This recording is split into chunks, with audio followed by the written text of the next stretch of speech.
All right, so in this video, we're going to go through the homework module 6B, which deals with solving equations and factoring. So in following up with module 6B, remember we factored trinomials and four-term polynomials, and we ended up with results that look similar to number 2.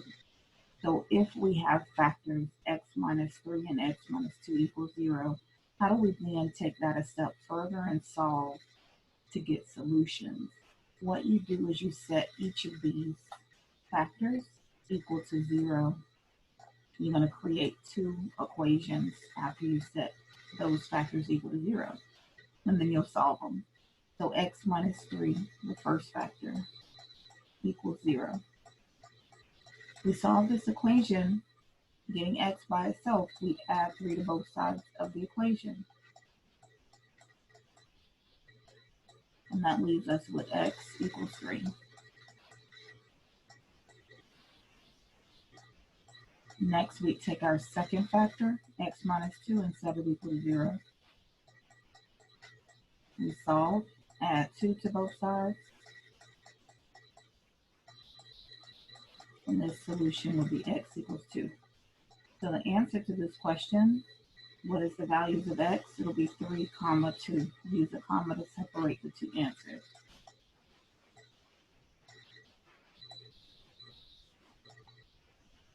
For example, 4. Now this time we don't see two sets of parentheses, but we see two separate terms. So that 3x is outside parentheses, we set 3x equal to 0 and solve to get one solution. And then we set x minus 2 equal to 0 and solve to get the second solution. Now in the first equation, 3x equals 0, we solve by dividing both sides of the equation by 3. So x equals 0.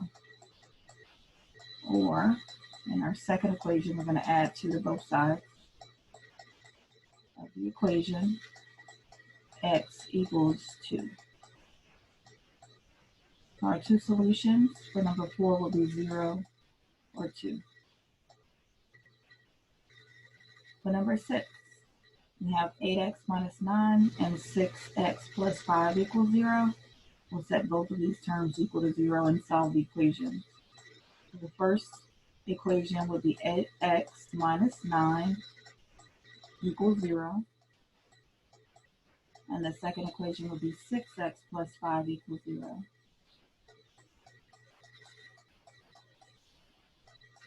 You want to solve both equations.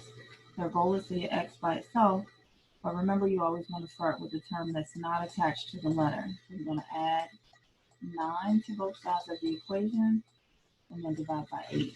So bring down your 8x equals 9. You're going to divide both sides of this equation by 8. Okay, and when we divide the left side by 8, we're left with just x, and that equals 9/8. 9/8. Or we're going to solve the second equation in the same manner. We want to first get rid of the term that's not attached to a variable. So we're going to subtract 5 from both sides of the equation and then divide by 6. So bring down our 6x equals. Now remember your signs here. 0 minus 5 is negative 5. We want to divide both sides of the equation by 6. And we'll get x equals negative 5/6. Those are our two solutions, 9/8 or negative 5/6. Now for example 7, notice that we don't have the factor, so we have to factor first. So our x squared, let me rewrite the trinomial, minus 13x plus 30 equals 0.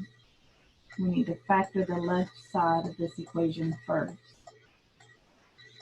Now remember we factor trinomials. We're going to open two sets of parentheses, and inside the parentheses, the first term will be the two terms that multiply together to give us x squared, and it's x times x.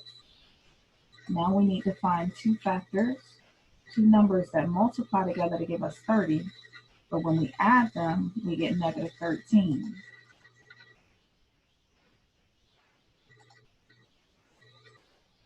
Remember, when we're finding that combination, we need to find two factors where when we multiply, we get the last term, but when we add, we get the middle term. So factors that give us 30. Some possible factors could be 5 times 6, 10 times 3, right? Now in this case, we have a positive 30 and our middle term is negative. So we know both of our factors should be negative. We want to find the combination where when we add them, we get 13. And that will be our second set. It's a minus 10 and a minus 3.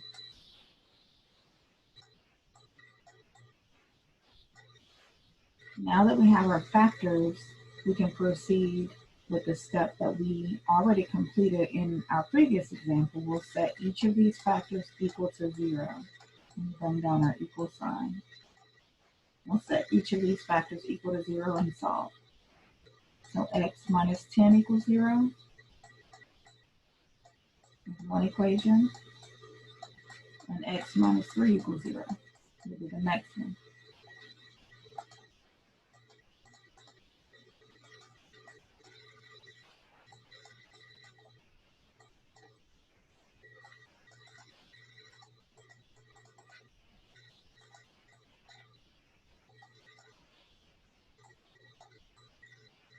Now we want to solve both of these equations.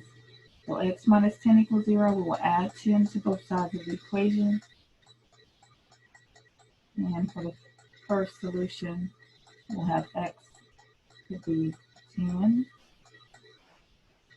Or when we solve the second equation, we'll add 3 to both sides.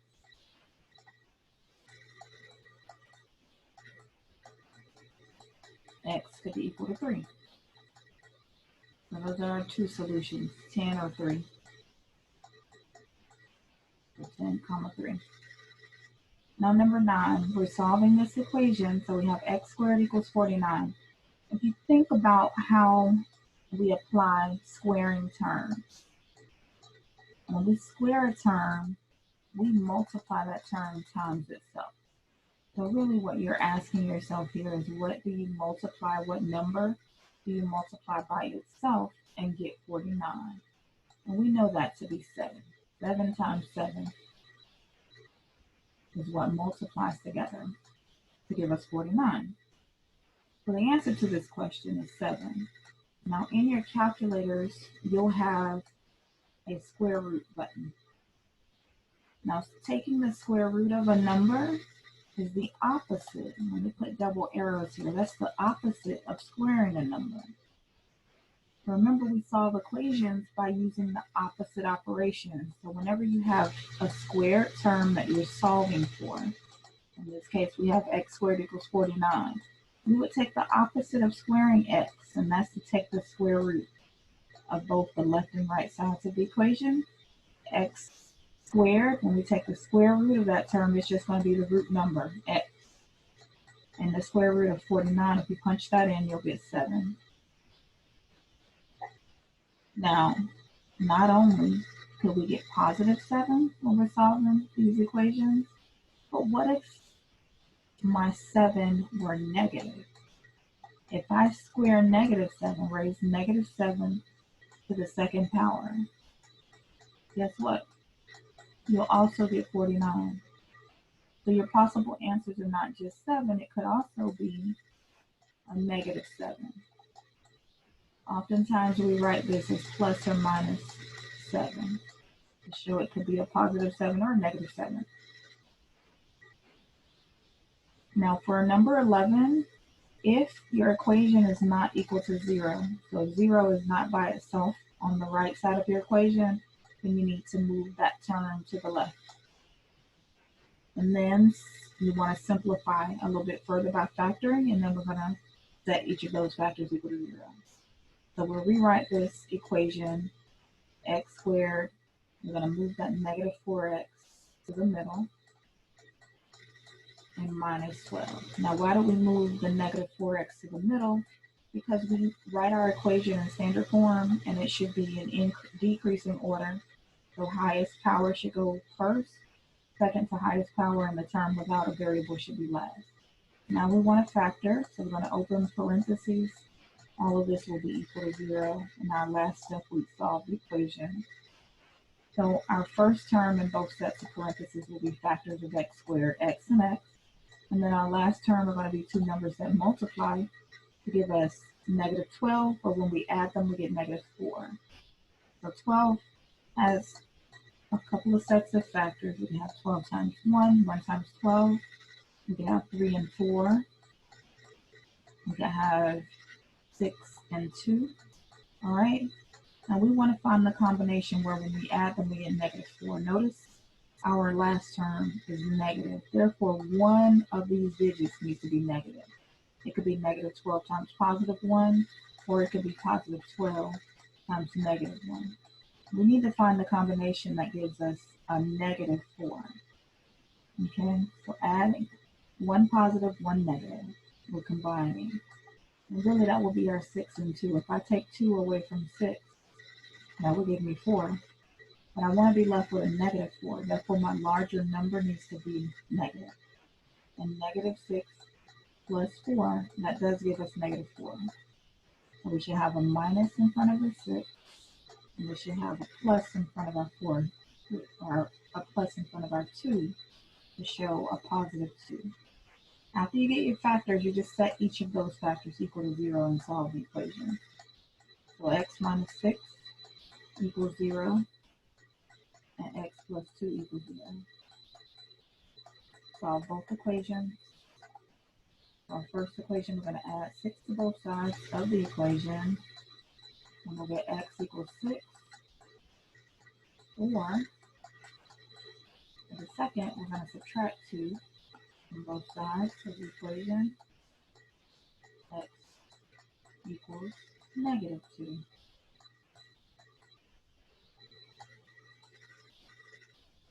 All right, so those are your two solutions, 6 or negative 2. All right, and the similar for 13, we need to move that 2x over to the left side. We'll get 3x squared. And when we move the 2x, we're going to be subtracting.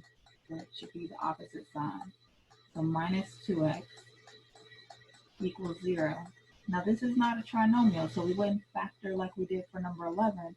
We find the GCF. We want to find the greatest common factor. What can I factor from both 3x squared and 2x? I can factor out an x. So we take our x and place it outside parentheses, and then we say, hey, what do I multiply x by, the term we factored out, to get 3x squared? And it'll be 3x. And then what do you multiply x by to get minus 2x? It'll be minus 2. Now this will be your factors. After you get these two factors, you're just going to set each equal to 0. For the term on the outside, x equals 0, there will be one solution. And then the terms inside the parentheses, 3x minus 2 equals 0, will be another solution. You want to solve the equations. So we're going to add 2 to both sides of the second equation, since there wasn't any work to do for the first equation. And we'll get 3x equals 2. Divide both sides of the equation by 3, or x equals 2/3. And here will be your two solutions, 0 and 2/3. And that will be the end of our Module 6C homework.